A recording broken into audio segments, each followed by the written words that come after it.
Brenda with My Pastor's Wife Designs, and I'm so excited that you could join me today for my most recent Christmas card that I made.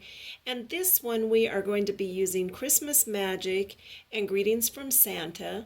Those two stamp sets are some that are in our new holiday catalog, and they are awesome. They're my favorites.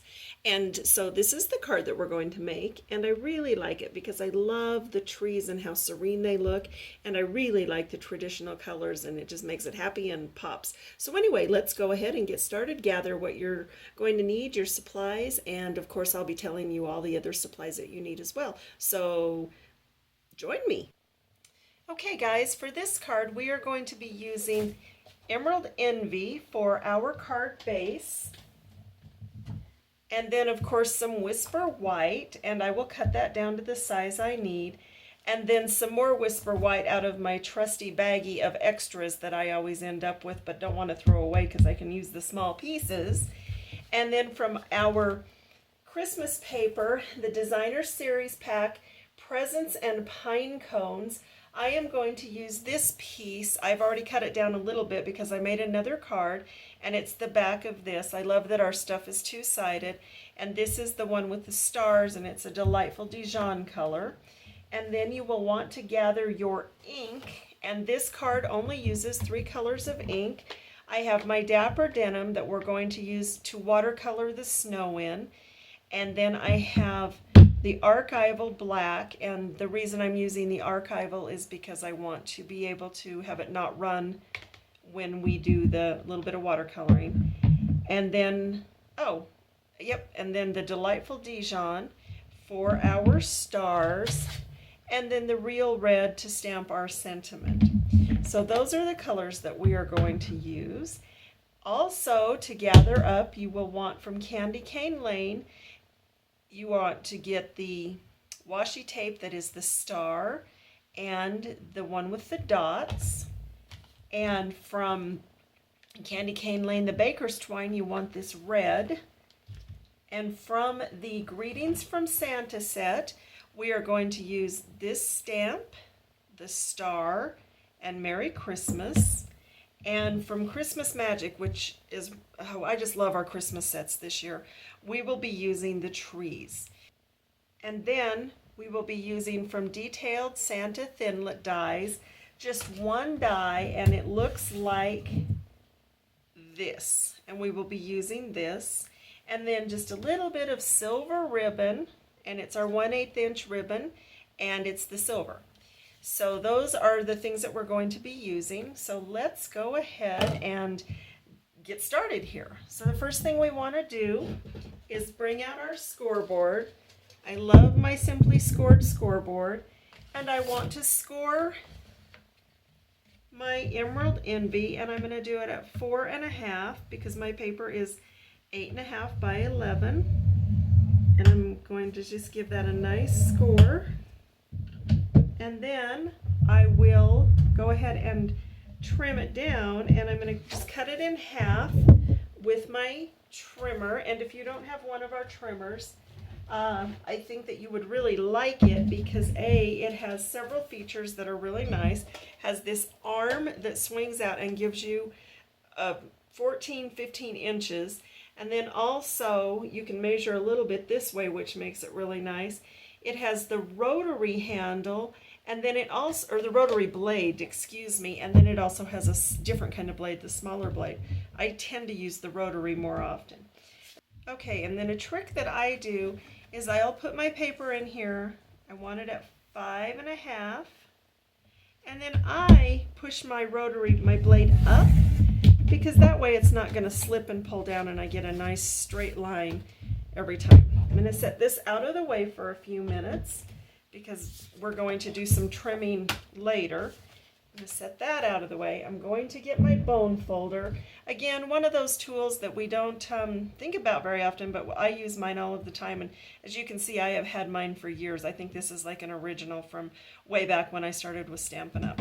So I'm going to go ahead, I'm going to flip this in, and I start in the middle so that it just gives it a nicer crease and it doesn't go cattywampus on it. Okay, that's all we're going to do for you. Let's just fold it and get it out of the way. And then I'm going to get my trimmer again because I want to trim my pieces up that are going to go on the front of this card. And I kind of eyeball it so I can get an idea of what I'm thinking. And I know that this is about where I'm going to want my edge. So I'm going to eyeball it here, and I'm going to just put a tick mark, and then it's going to come right to the top, so I'm just going to do a tick mark there.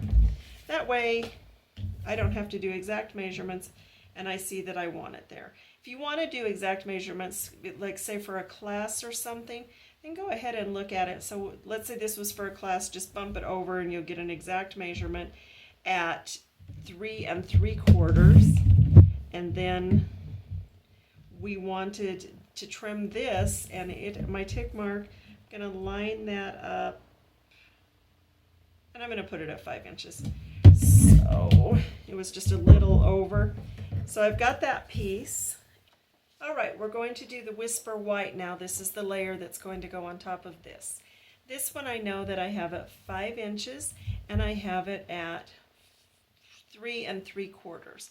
And I want this to be offset just a little bit, so I know that I want my white piece to be let's say 4.5 by 3. So we're going to bring in this scrap piece that I have, and I'm going to cut it at 4.5, and then by 3. All right, and I've got that cut. And then I have my pieces cut. The only one I don't have cut, and we're going to do a little bit of stamping first because I don't want to make the mistake of stamping it and then cutting it wrong. It's easier to stamp than cut around it. So I've got my piece here that we're going to stamp, and then in my little bag that I always have these little extras, I'm going to just pull out a smaller piece that will work for the trees and still give myself some room. So I'm going to pull out that piece, and I am going to get my stamps. So I've got my black, which I want to stamp it first just so it has a second or two to dry. And then of course I'm going to get my trees out of Christmas Magic, and I want to pull my star out of the Greetings from Santa and my Merry Christmas and this little line. All right. And then I need my blocks. There. Okay. So first things first is I want to stamp the tree, and I just tend to stick a little bit of snail on the back of a stamp because honestly it just makes it easier to stick and I'm not fighting it. So I'm going to ink this up really well. Make sure you ink it up really well and check it to make sure there's ink all over it, because then you'll get a good crisp image. And then, as I've said before, if you will just set your image down and then just hold it for a minute, press down, but don't rock it.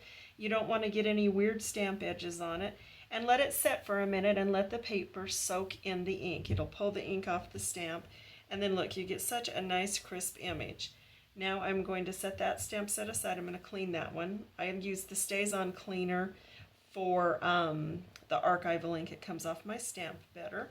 I'm going to go ahead and get the black out of the way because we are finished with it. And then let's go ahead and stamp our Merry Christmas. And I'm going to use a long block for it. And it's going to go on, set that aside for just a second. It's going to go on our longer piece of white. And let's set it right here so you can see. The first thing, yeah, it's going to be green, or not green, red. All right. Get that nice and inked up. Again, check, make sure you do have ink on it because you don't want to stamp it and then have it wrong. And then I just kind of eyeball it, and I want it about, I want it pretty close to the edge, so let's say right there. All right, that just looks great. And then that is all the red we're going to use. Now we're going to get out our delightful Dijon, and we are going to get our little bitty star here and do some stamping with it. And actually you're going to want this long piece too with the delightful Dijon, because we're going to just do a little strip here on the under the Merry Christmas. And this one, when you mount it on here, you might want to put just a little bit of snail or something to keep that straight. You can also play with them a little bit and make them curvy should you have another design in mind. I'm going to go ahead and ink this up as well. It looks pretty inky. And then I just want to just really stamp this just under my Merry Christmas. And there that is. And that's stamped. And then I want to take my stars, and we're going to stamp several places on here. So we're going to just, and randomly, I'm not a great random person. I think I've told you that before. Be careful you don't rock that if you got ink on it. You want to go straight down and do some random stamping. Get that where you can see what I'm doing.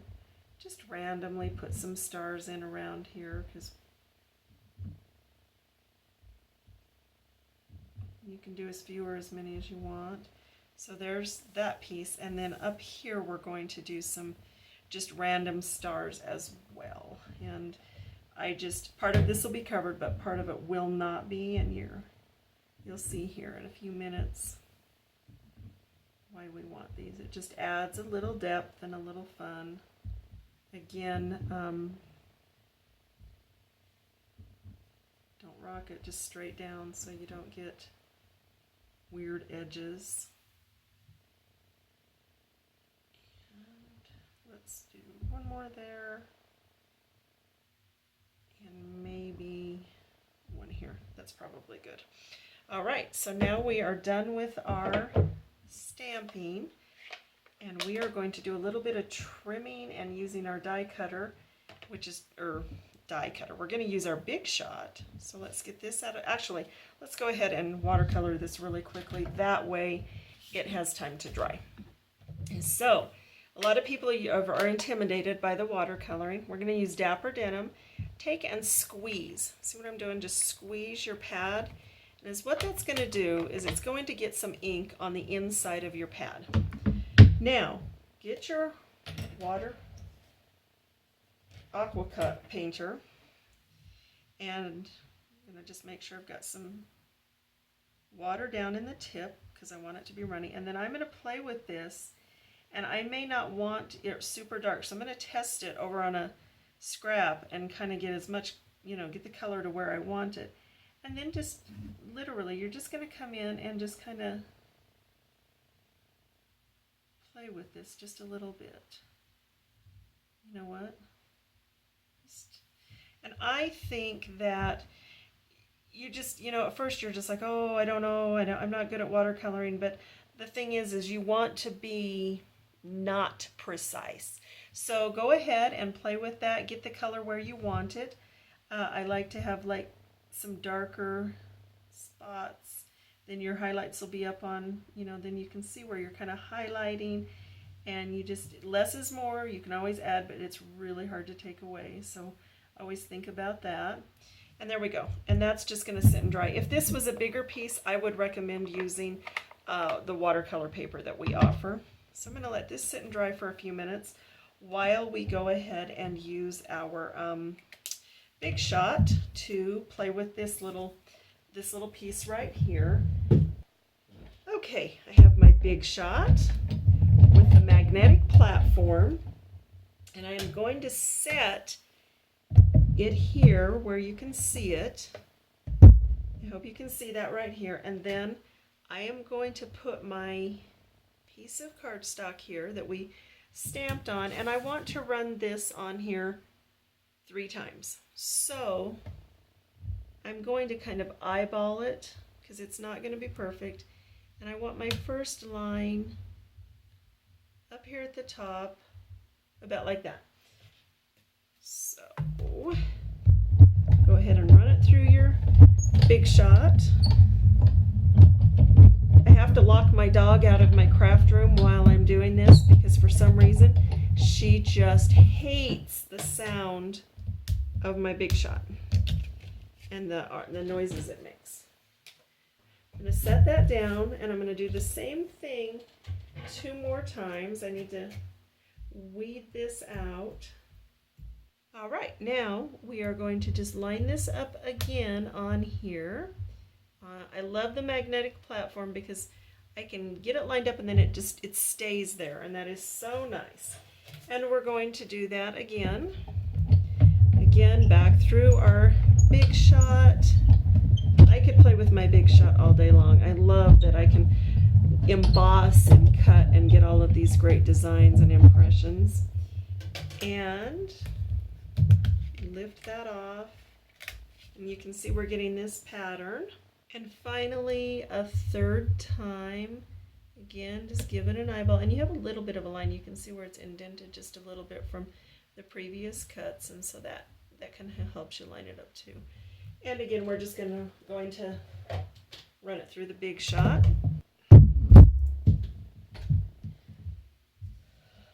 All right, and we are finished with the Big Shot, so I'm going to go ahead and pull this off and get that ready. Okay, so we have this piece done, and then this should be dry enough now. This piece right here should be dry. So I am going to go grab my trimmer and literally just trim this down a little bit. And actually, sometimes I like to go this way so that I can see what I'm doing, and I still have my marks and stuff over here. So I'm going to just trim this up and eyeball this one here. And I like that this is clear so I can kind of see where I want that, and that's on a good size. So I think I want this more square, so I want to trim this up just a little bit more because I really want it to be. Okay, now I want to just square this up a little bit because I really want it to be more square. So I'm going to cut this at 2, and I think that makes it, close enough to 2 by 2. It's not perfect, but it'll work for what we want. So that's going to sit on here. The other thing I need to tell you to grab is just some Stampin' Dimensionals for some mounting. Now I want to take and get this ready to put on my bases that we've cut out. So the first thing I'm going to do is this is going to line up on the top edge of this. So you'll want to get your fast fuse or your snail. I'm going to use fast fuse because I'm going to mail it. And actually I want to get my silicone mat out as well so I don't stick to my paper. And so I'm going to go ahead and just give that a... All right, so I want to take this, I'm going to lay this on the side so I can get a better idea of lining it up instead of trying to go at it from the top. And that looks pretty close to where I want it. And I got just a little bit of adhesive on the top of this, and I have this great little trick I want to show you. These are this little adhesive remover that we sell, and it'll just lift that adhesive. See, it just takes it right up, and now there's nothing sticky on the card. And then we are going to get some washi tape, and I'm going to get the star one, and I want to run it right along the edge, just under that line we stamped. Just give it a little tear. And then I'm going to do the same thing, actually, and that'll hold that down for a second. I'm going to do the same thing with this one. I think this washi tape is so fun. I never used to know how to use washi tape, and then I started thinking of it kind of like ribbon almost, and found that it's just a fun element to use. All right, got those lined up where I want them, got them a good press. All right, you see how that's coming together, and then that's all just going to lay on top of that green, which let's just go ahead and do that now. And again, I want this to go clear to the top, so I will run my fast fuse, just a little shot there in the middle. And again, like I said, it's easier for me to line it up this way instead of coming down at the top of it because I get a better idea of, you know, making it even. All right, so there we have that. Next, we're going to make a little nest of thread to put under our trees, and I'm using the red from the Baker's Twine out of the Candy Cane Lane packet.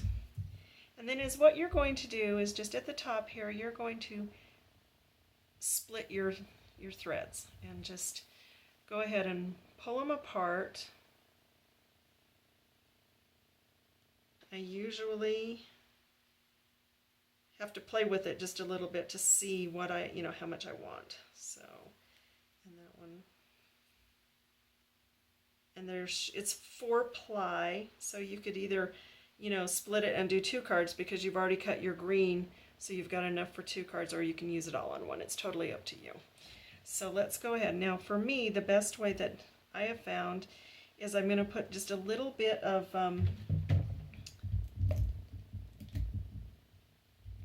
tape there to hold it kind of in place until I have it where I want it. And then I kind of wrap it around my fingers just a little bit, but not perfect, because again, you're kind of nesting it on here. So I will stick that kind of on my tape, and then just going to do the same thing with the other piece. And that's just going to stay there till I put this on. Now you want to get some dimensionals, and just I usually use one in each corner, and then I put one in the center so that it doesn't indent. It doesn't get squished as easily. Totally up to you. It's just a personal preference. And then peeled off. Go ahead and set your card down here so you can see what you're doing, and we're going to put that just barely above the Merry Christmas. Line that up and then give it a pat, and then finally we're going to get our silver ribbon. This is just a fun one, I think, and go ahead and tie a bow. I do bows all different ways. It depends on the day and what I'm doing, but I tend to make 2 loops and then just pull it through. And I almost always get a perfect bow when I do that. You see how that doesn't flop around or over top of anything. All right, and then I'm going to give it a trim and get everything out of my way here. And then I typically like to just stick that on with a glue dot. These are our mini glue dots. I love these. I use them for so much, and they're just handy to have. And then I use a paper piercer to peel one up. And I'm going to stick that to my bow. And then I am going to stick that to right here on my washi tape. Give it a good press. And there you have it, my cute little Merry Christmas card. I really hope you enjoyed it. I had a lot of fun making it, and just kind of different, using different elements, and I like how it kind of gives you that serene feeling of Christmas with those trees, but then the bright colors and stuff make it traditional and fun. So anyway, I hope you enjoy making this card. If you want to even add more, I would recommend that you go ahead and put just inside a piece of Whisper White with maybe a couple stars stamped on it or something like that. Makes it easier for you to write on it for your recipients, and maybe add more sentiment inside. Thanks for joining me. Again, I'm Brenda at My Pastor's Wife Designs.